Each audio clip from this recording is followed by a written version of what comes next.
जो टॉपिक आज हम लोग कवर करने चल रहे हैं वो है सेंटेंस। ठीक है, जहां से चीजें प्रारंभ होती हैं। तो आज का जो हमारा टॉपिक है वो है हमारा सेंटेंस। अब सेंटेंस क्या होता है? सेंटेंस की अगर हिंदी मीन्स की बात करें तो वाक्य होता है। और ये वाक्य क्या होता है? ये होता है ग्रुप ऑफ वर्ड्स, शब्दों का समूह। लेकिन शब्दों का ऐसा समूह ना हो कि जो मीनिंग ही ना दे, अर्थ ही ना दे। शब्दों का ऐसा समूह होना चाहिए जो हम व्यक्त करना चाहते हैं वो सामने वाले को स्पष्ट रूप से समझ में आ जाए। ठीक, तो उसी को हम लोग क्या कहते हैं? सेंटेंस कहते हैं। सीधे सीधे अगर लिखेंगे तो क्या होगा? Group of words that give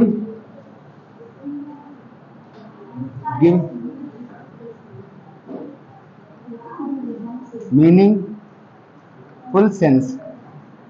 ठीक है, जो क्या दे? जो आपको मीनिंगफुल सेंस दे।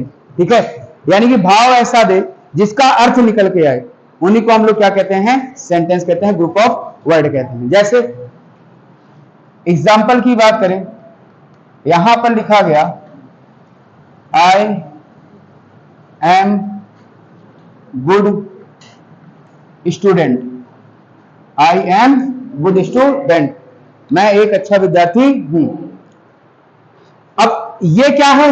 ये बिल्कुल आई का भी मीनिंग होता है, एम का अपना मीनिंग है, गुड का अपना मीनिंग है, और स्टूडेंट का क्या है?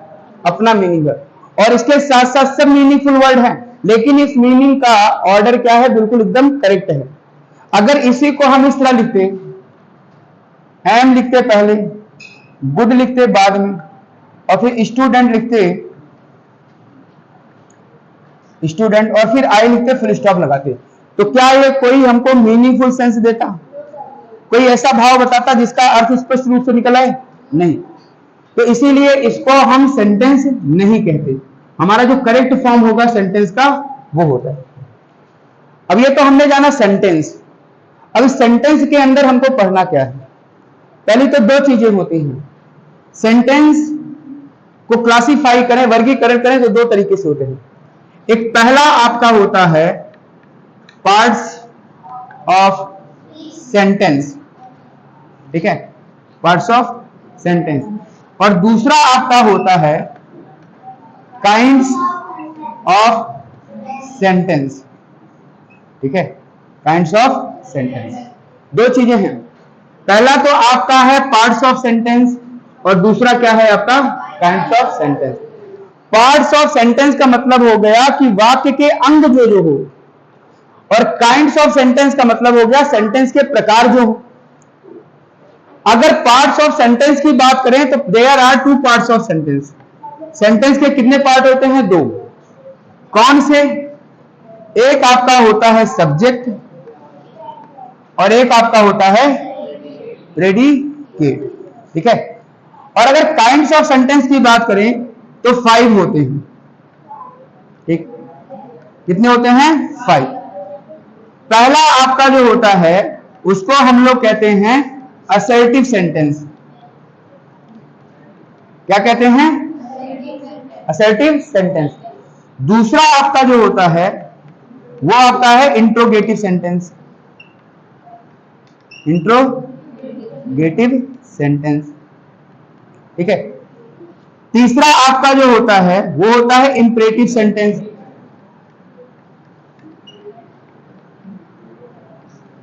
Imperative sentence. और चौथा आपका जो होता है वो होता है एक्सक्लामेटरी। Exclamatory sentence. और पांचवा जो होता है वो आपका होता है ऑप्टेटिव सेंटेंस।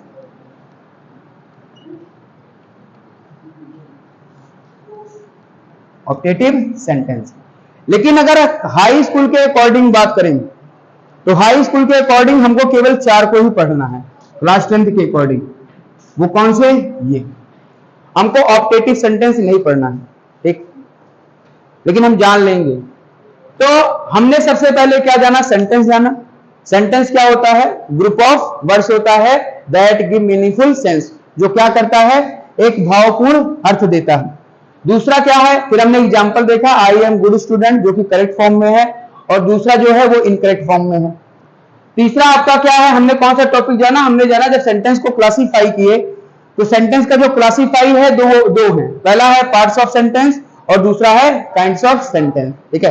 अब इनमें से पहला हमारा टॉपिक क्या रहेगा, पहला जो हमारा टॉपिक रहेगा वो पार्ट्स ऑफ सेंटेंस रहेगा, ठीक है। तब तक इसको नोट कर लो, फिर बात करते हैं। हमने ये जाना क्लासिफाई किया, तो एक हमने पहले किसमें क्लासिफिकेशन किया, पार्ट्स ऑफ सेंटेंस और दूसरा kinds of sentence. Parts of sentence को केवल पार्ट्स ऑफ सेंटेंस ही लिखिए और काइंड्स ऑफ सेंटेंस को केवल काइंड्स ऑफ सेंटेंस ही लिखिए।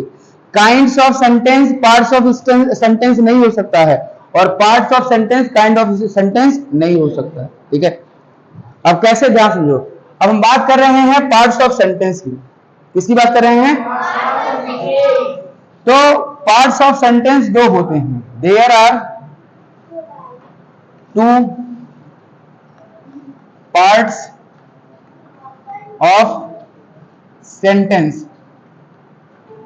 There are two parts of sentence, दो पार्ट्स होते हैं। पहला कौन सा है, पहला आपका सब्जेक्ट है, क्या है, सब्जेक्ट, और जिसको हम लोग क्या कहते हैं, कर्ता, ठीक। और दूसरा आपका क्या है, प्रेडिकेट, दूसरा आपका क्या है, प्रेडिकेट, जिसको हम लोग विधेय कहते हैं, क्या कहते हैं, विधेय, ठीक। अब ये सब्जेक्ट क्या होता है, प्रेडिकेट क्या होता है, ठीक है। इसको हम एक फार्मूले से समझते हैं जो हम लोग अक्सर पढ़ा करते हैं। जैसे हम लोग फार्मूला लिखते हैं, सबसे पहले सब्जेक्ट, जब सेंटेंस का ट्रांसलेट करते हैं तो उसके बाद फिर हम लिखते हैं वर्ब, और फिर लिखते हैं ऑब्जेक्ट, और फिर लिखते हैं अदर वर्ड। और वर्ब में भी हम लोग हेल्पिंग वर्ब और मेन वर्ब का यूज करते हैं। अब सब्जेक्ट जो है वो सब्जेक्ट ही है, वर्ब से लेकर अदर वर्ड तक ये सारे के सारे जो आए वो आपके क्या कहलाएंगे, प्रेडिकेट कहलाएंगे। क्या कहलाएंगे, प्रेडिकेट, समझ आया। जिसके बारे में बात करेंगे वो आपका सब्जेक्ट, ठीक है, और जो कुछ उसके बारे में कहा जा रहा है वो क्या कहलाएगा, प्रेडिकेट कहलाएगा, ठीक है। जैसे यहां पर पहला सेंटेंस देखना, यहां लिखा गया राहुल सिंग्स ए सॉन्ग, पहला सेंटेंस लिखा गया राहुल सिंग्स ए सॉन्ग, ठीक। अब अगर इस सेंटेंस के टेंस की बात करें तो कौन सा टेंस होगा, ये प्रेजेंट इंडेफिनिट। कौन सा टेंस होगा, क्यों प्रेजेंट इंडेफिनिट होगा, क्योंकि वर्ब की फर्स्ट फॉर्म के साथ क्या आया है, यस। तो जहां पर भी वर्ब की फर्स्ट फॉर्म के साथ यस या ईएस मिले, समझ जाना कौन सा टेंस है वो, प्रेजेंट इंडेफिनिट टेंस। अब हमको इसमें क्या करना है, सब्जेक्ट और प्रेडिकेट छांटना है। किसको सॉर्ट आउट करना है, सब्जेक्ट। तो मैंने कहा सब्जेक्ट, वर्ब के बाद वर्ब के साथ जो होता है वो क्या कहलाता है, प्रेडिकेट, और जो बचा वो क्या कहलाएगा, सब्जेक्ट। तो यहां से यहां तक आपका क्या हो गया, प्रेडिकेट, और ये आपका क्या होगा, सब्जेक्ट, ठीक। ये सब्जेक्ट और ये क्या हो गया, प्रेडिकेट। समझ में आ गया, अब बता लोगे ना, चलो। अब यहां दूसरा सेंटेंस है, Mohan is singing a song, Mohan is singing a song, Mohan एक गीत गा रहा है। अब पहले इसका टेंस बताओ कौन सा होगा, हाँ, प्रेजेंट कॉन्टिन्यूअस टेंस। क्यों प्रेजेंट कॉन्टिन्यूअस है, हाँ, पहले तो इसमें इज है और वर्ब के साथ क्या लगा हुआ है, आईएनजी। जहां पर इज एम आर और वर्ब की फर्स्ट फॉर्म के साथ आईएनजी मिले वो कौन सा टेंस होता है, प्रेजेंट कॉन्टिन्यूअस। अगर एक हिसाब से यहां पर देखें हम, तो हमने प्रेजेंट इंडेफिनिट को किसमें बदला है, प्रेजेंट कॉन्टिन्यूअस में। किसमें बदला है, बस नाम ही तो चेंज है भाई। यहाँ Rahul sings a song, Rahul गाना गाता है, और यहाँ लिखा गया Mohan is singing a song. Mohan की जगह पे राहुल भी तो लिख सकते थे। तो अगर कल को आपसे कहीं एग्जाम में कहे कि प्रेजेंट टेंस, प्रेजेंट इंडेफिनिट को प्रेजेंट कंटिन्यूअस में बदलो तो सेम ऐसे बदल देना, ठीक। अब इसमें हम बात कर रहे हैं सब्जेक्ट और प्रेडिकेट। आराधना तुम खड़ी हो जाओ। अब मुझे बताओ इसमें सब्जेक्ट क्या है, प्रेडिकेट क्या है? वेरी गुड, मोहन आपका क्या हो गया? सब्जेक्ट। और ये इज सिंगिंग ये सॉन्ग क्या हो गया? प्रेडिकेट। तो ये आपका सब्जेक्ट और ये आपका क्या हो गया? प्रेडिकेट। ठीक है, समझ में आया ना? चलो अगला है, Kapil will cook food for me. लिखा गया Kapil will cook food for me, Kapil मेरे लिए भोजन बनाएगा। अब ये कौन सा टेंस हुआ? Future indefinite. क्यों फ्यूचर इंडेफिनिट है? और वर्ब की फर्स्ट फॉर्म। अगर विल सेल मिले और वर्ब की फर्स्ट फॉर्म मिले तो कौन सा टेंस कहलाएगा? Future indefinite. ठीक है, अब इसमें तुम खड़े हो जाओ रोहन। अब इसमें सब्जेक्ट क्या है, प्रेडिकेट क्या है? बाकी सब प्रेडिकेट, यानी कि कपिल आपका क्या हो गया? सब्जेक्ट। ठीक है, और will cook food for me क्या हो गया? प्रेडिकेट। ठीक है, यानी कि ये तो हो गया कि हमको सब्जेक्ट पता लग गया और प्रेडिकेट पता लग गया। ठीक है, अब इसमें सब्जेक्ट बताओ, प्रेडिकेट कौन? सी क्या है? सब्जेक्ट। और बाकी क्या है? प्रेडिकेट। चलो ठीक है। अच्छा, सब्जेक्ट में यहां सिंगल वर्ड है कि डबल वर्ड है? सिंगल। बैठ जाओ, खड़े हो जाओ हरिओम। इसमें सब्जेक्ट कौन है, प्रेडिकेट कौन है? हाँ, ए मैन क्या हो गया? सब्जेक्ट। और बाकी क्या हो गया? प्रेडिकेट। अब मेरी बात को ध्यान से समझते चलना। अब ए मैन में सिंगल वर्ड है कि डबल वर्ड है? Double word. Subject double word का हुआ ना। बैठ जाओ, तुम करेगा Shivansh. My brother treats the patient. अब ये क्या है? प्रेजेंट इंडेफिनिट टेंस है। चलो ठीक है, अब इसमें सब्जेक्ट कौन है, प्रेडिकेट कौन है?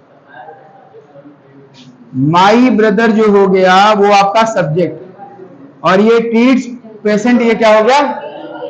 प्रेडिकेट। अब माई ब्रदर में कितने वर्ड हैं? यानी कि सब्जेक्ट में 2 वर्ड आए। अब यहां पर सुनिएगा, खड़े हो जाओ अंश। ए टाल boy is running in the field. हाँ, ए टाल बॉय क्या हो गया आपका? सब्जेक्ट। और बाकी आपका क्या हो गया? प्रेडिकेट। अच्छा, इस प्रेडिकेट में कितने वर्ड हैं? 3 वर्ड हैं। कितने वर्ड हैं? 3। कौन कौन से? ए है, टाल है, बॉय। यानी कि सब्जेक्ट भी आपके कितने वर्ड हो गए? 3 वर्ड। चलो अब इस बैठ जाओ, तुम खड़े हो जाओ। अब इसमें बताओ सब्जेक्ट क्या है, प्रेडिकेट क्या है? योर ग्रैंडफादर, ये क्या है? सब्जेक्ट है। और बाकी जो बचा वो क्या है? प्रेडिकेट है ना। अब इस सब्जेक्ट में कितने वर्ड हैं? 2 नहीं है, 3 है। अगर ध्यान से देखो तुम, योर है, ग्रैंड है, फिर फादर है। 3 वर्ड है। ठीक है, इतनी चीजें समझ में आई कि नहीं है?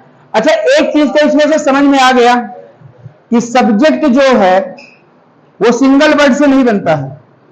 उसमें जो होते हैं सिंगल, 1 या मोर देन 1 वर्ड आ सकते हैं। ठीक है, 1 या 1 से ज्यादा वर्ड हो सकते हैं। अब उन्हीं के बारे में हम डिस्कस करेंगे। अभी तक तो हमने सब्जेक्ट और प्रेडिकेट जाना। ठीक है, अब प्रेडिकेट में भी देखो, प्रेडिकेट में कितने वर्ड हैं? बहुत सारे। तो सब्जेक्ट में भी बहुत सारे वर्ड आ रहे हैं, प्रेडिकेट में भी बहुत सारे वर्ड आ रहे हैं। और सब्जेक्ट में जो जो वर्ड आ रहे हैं उन वर्ड को हम लोग कहते क्या हैं? उन वर्ड को अगर हम क्लासीफाई करें तो उनको कौन कौन से ग्रुप में रखेंगे? इन चीजों पर डिस्कस करना है। इतना समझ में आ गया ना?